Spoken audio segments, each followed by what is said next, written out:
السلام عليكم ورحمة الله تعالى وبركاته. مرحبا بكم في مطبخ ياسمينة. اليوم إن شاء الله قررت نقدم وصفات مصاحبة يعني الوصفات اللي قدمتها ديال الطبخ.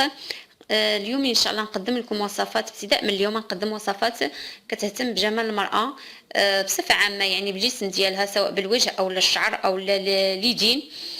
وصفات طبيعيه مأخوذه يعني من المطبخ ديالنا او من الاعشاب اللي كنستعملوها. اعشاب طبيعيه موجوده احنا عندنا هنايا في المغرب بكثره ومفيده يعني بالنسبه للجسم ديالنا، سواء زيوت سواء اعشاب سواء فواكه خضر. بزاف ديال الوصفات الطبيعيه اللي عندها فائده كبيره على الجسم ديالنا وعلى البشره ديالنا حنا السيدات خصوصا. وانا اليوم ان شاء الله قررت نقدم لكم وصفات سبق لي انني استعملتها وجربتها شخصيا، سواء بالنسبه ليا او بالنسبه للابنه ديالي. بغيت نفيد بها المشاهدين. يعني بزاف ديال الناس كيبغيو وصفات هكا طبيعيه باش كيعتنيو بالبشره ديالهم، او سواء بالشعر او باليدين او بالجسم بصفه عامه. انا ان شاء الله غادي نقدم لكم مجموعه ديال الوصفات اللي انا سبق لي جربتها شخصيا وناجحه يعني 100%. بالنسبه لي انا كنت كنعاني بزاف من البشره ديالي، لانه انا عندي بشره حساسه. يعني ماشي اي ماسك يمكن لي نستعمله او لا اي كريم يمكن لي نستعمله. يعني وجربت بزاف ديال الوصفات وبزاف ديال الكريمات، واخيرا اكتشفت بانه يعني البشره ديالي اهم حاجه يعني نعتني بها طبيعيا، يعني بمواد طبيعيه سواء من المطبخ او نشريوها من عند العشاب. يعني احنا عارفين بانه داك المواد الطبيعيه اللي كنستعملوها من الوجه ديالنا يعني عندنا احنا هنا متوفره في المغرب بكثره. وانا عندي تجربه في هذا الميدان، بحكم انني يعني هذه مده وانا كنستعمل ماسكات ليا باعتباري ان عندي بشره حساسه، او لا بالنسبه للابنه ديالي اللي عندها هي بشره عاديه. يعني انا الخبره ديالي كبيره في جوج انواع ديال البشره العاديه، يعني لانه الابنه ديالي عندها بشره عاديه واستعملت حتى هي كنستعملها بزاف ديال الماسكات باش كتعتني بالبشره ديالها، او يعني بالنسبه للحبوب اللي كيخرجوا في البشره، حب الشباب، او مثلا ملي كترجع من البحر في الصيف كترجع يعني السميره، هذه معروفه الوجه ديالنا كيرجع السمر نتيجه الشمس او لا داك الغبره او لا الجو، يعني كيرجع عندنا البشره بحال شويه باهته وبحال اللي بدات كتسمرنا. يعني انا عندي خبره في هذا المجال. وبالنسبه لي انا لانه انا عندي البشره حساسه، يعني حتى انا كنستعمل ماسكات خاصين بالبشره الحساسه. انا قررت ان شاء الله نقدم لكم مجموعه من الوصفات كنتمنى انها تعجبكم وتجربوها وتكون مفيده لكم. غير هو انا نصيحه للسيدات او للبنيتات اللي يعني مازال يعني صغار وكيعتنيوا بالبشره ديالهم. بالنسبه للوصفات الطبيعيه بصفه عامه، يعني كاين عندنا حنايا شي وصفات اللي كيبان المفعول ديالها يعني من النوبه الاولى او النوبه كتستعمليها كيبان المفعول ديالها. وان شاء الله هذه الوصفه اللي نقدم لكم اليوم حتى هي نفس الشيء، يعني المفعول ديالها كيبان يعني من اليوم الاول او من النوبه الاولى اللي كتصاوبي راه كتبان المفعول ديالها. ولكن عندنا واحد الوصفات ما يمكنش المفعول ديالها يبان يعني في داك الساعات، يعني تصاوبيها اليوم غيبان لك المفعول اليوم، لا. خصوصا بالنسبه للوصفات الطبيعيه، يعني ضروري على الاقل يعني من بعد ما تداوميها واحد 4 ولا 5 ديال النوبات، يعني على حسب النوعيه ديال الماسك. كاين الماسك اللي نستعملوه يوميا، وكاين الماسك اللي نستعملوه 2 نوبات في السيمانه، وكاين الماسك اللي نستعملوه غير نوبه واحده في السيمانه باش ما نجهدوش البشره ديال الوجه ديالنا. يعني كاين وصفات ما يمكنلكش تستعمليهم يوميا، يعني المفعول ديالها كيبان على مده، يعني واحد 5 ولا 4 النوبات حنا كنستعملوهم عاد يبان يعني المفعول ديالها سواء للوجه او للشعر. فلهذا بالنسبه للسيدات يعني ما تكونش متسرعه، او لا مثلا الماسك صوبته النوبه الاولى تقول انا ما عطانيش واحد الفائده او ما استفدتش منه صافي نوقفوه، لا. كفايه انه ما يضرلكش البشره ديالك، يعني راه الا ما ضرلكش البشره ديالك بمعنى راه وافق لك البشره ديالك، يعني استمري عليه على الاقل واحد 3 ولا 4 النوبات، وداك الساعه تحكمي شوفي واش هذا الماسك يعني استفدتي منه او لا ما استفدتيش منه. هي بالنسبه للسيده خصها تعرف النوعيه ديال البشره ديالها باش يمكن لها تختار الماسك اللي غادي يفيدها. يعني الماسكات حنا عارفين بانه البشره الحساسه عندها ماسكات خاصين بها، اولا كاين شي مواد ما يمكنناش نستعملوهم في البشره الحساسه والبشره العاديه اولا البشره الدهنيه. خصوصا البشره الحساسه عندها مسائل ديالها خاصه، يعني بحال دابا البشره الحساسه ما كنستعملوهاش الليمون، يعني اللي هو الحامض، حنا كنقولوا له الحامض اولا الليمون اللغه العربيه. هذيك راها يعني ديما انا عندي بشره حساسه، يعني جربت وصفات درت فيهم الليمون كيديروا لي حساسيه في البشره ديالي، كيديروا لي حبيبات التهابات. يعني اللي عندها بشره حساسه ديما كتبعد على الليمون، ولكن عندها بديل. عندها بديل فاش تجي تخلط الوصفه عندها بديل من الليمون، عندها بديل ديال البرتقال. يعني البرتقال اللي هو هذا اللون، هذا البرتقال راه معروف.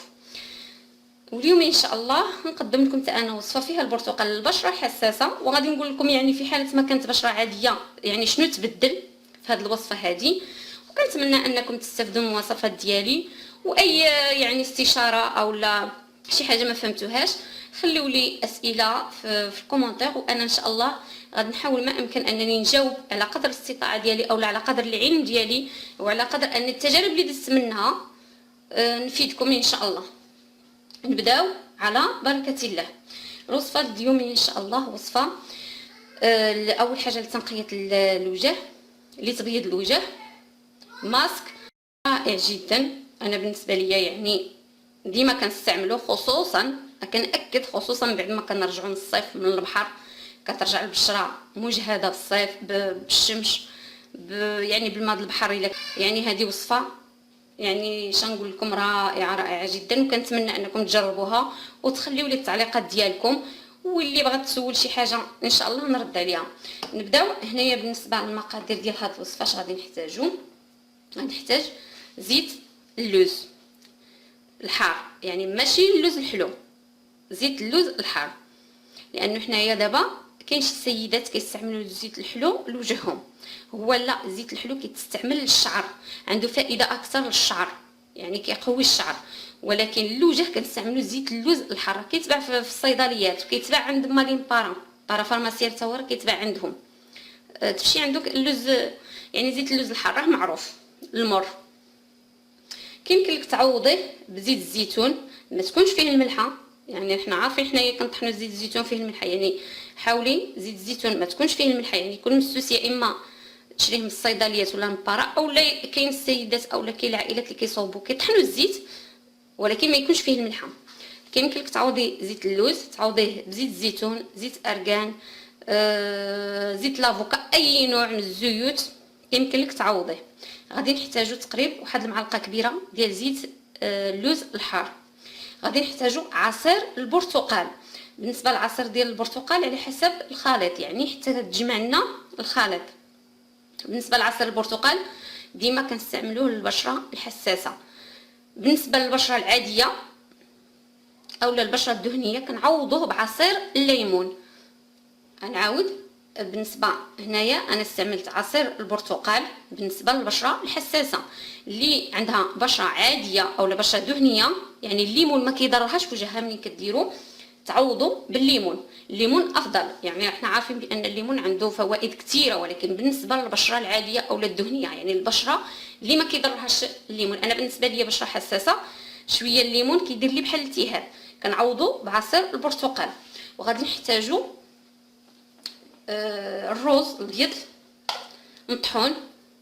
انا هنايا كنطحن واحد الكميه كبيره ومن بعد كنبقى نستعملها. انا اصلا كنحتاج تقريبا واحد يعني 2 معالق كبارين، كنصوب كميه كبيره وكنبقى نستعملها انا والابنه ديالي، يعني فيما كنحتاجو يعني اننا نديرو ماسك لتبييض الوجه او لتنظيف الوجه ولا لترطيب الوجه كنستعملوا الروز الابيض. بالنسبه للروز الابيض انا غادي نوريه لكم هذا النوع، هذا ها هو هذا الروز، هذا كناخذوه كنطحنوه، يا اما طحنيه عند داك اللي كيطحن العطريه في اللي عنده العطريه كيطحنها تطحنيه عنده، اولا طحنيها في داك الكاس ديال الخلاط الكهربائي كطحنيها وتغربليها، يعني من الافضل تكون رطبه. هادو هما المقادير اللي غادي نحتاجو.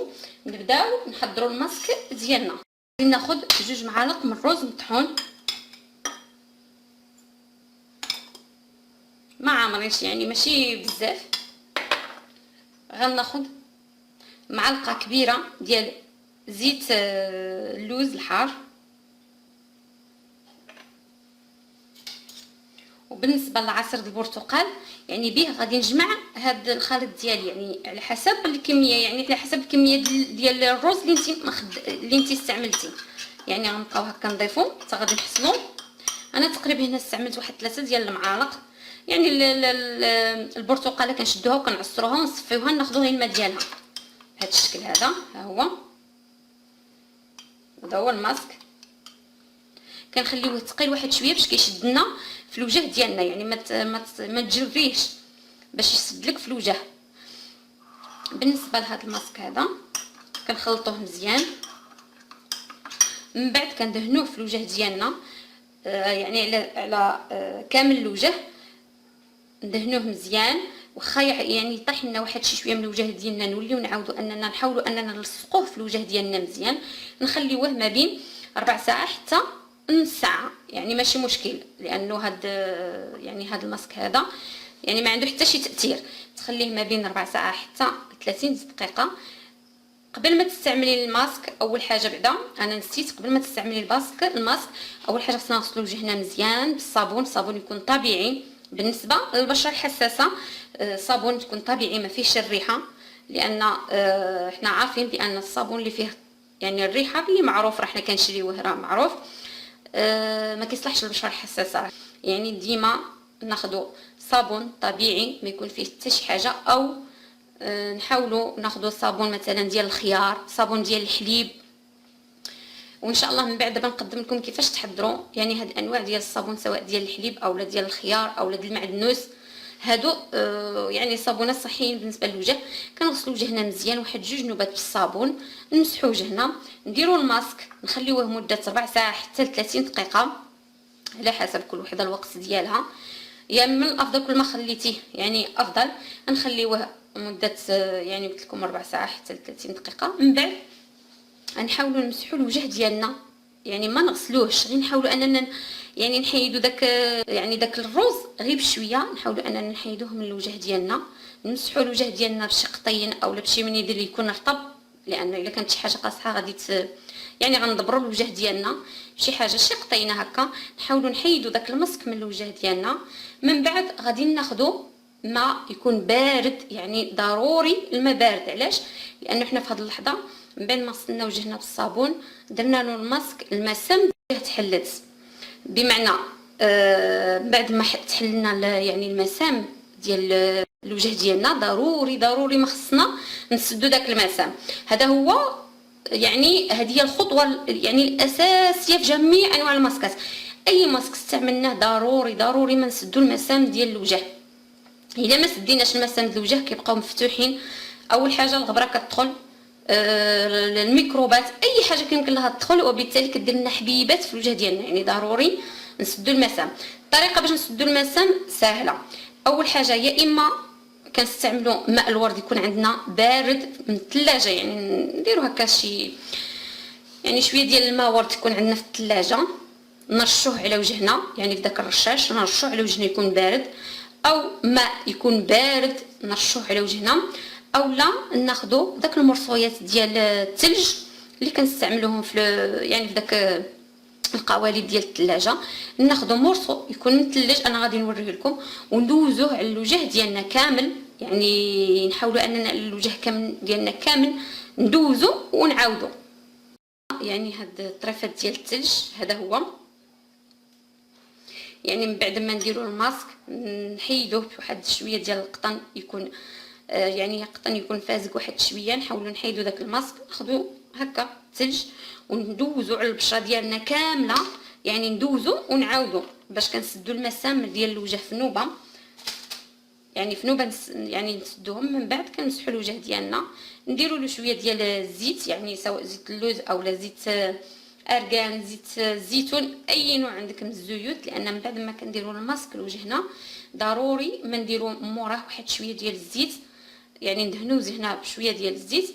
من بعد نعسو الصباح كوني متاكده غادي يصبح لك وجهك رائع جدا. انا هذه الوصفه كنستعملها، يعني ما كنقدش انني نستغنى عليها. تقريبا كل سيمانه كندير هذه الوصفه. انا بالنسبه لي كنديرها كل سيمانه او الا كنت ماشيه شي مناسبه او لا شي حاجه وما عنديش الوقت انني نعتني بالبشره، او لا كنكون شويه البشره ديالي يعني عيانه، او لا مثلا نتيجه الغبره او بزاف ديال العوامل، كنصوب هذا الماسك كيعطيني نتيجه رائعه وهائله جدا.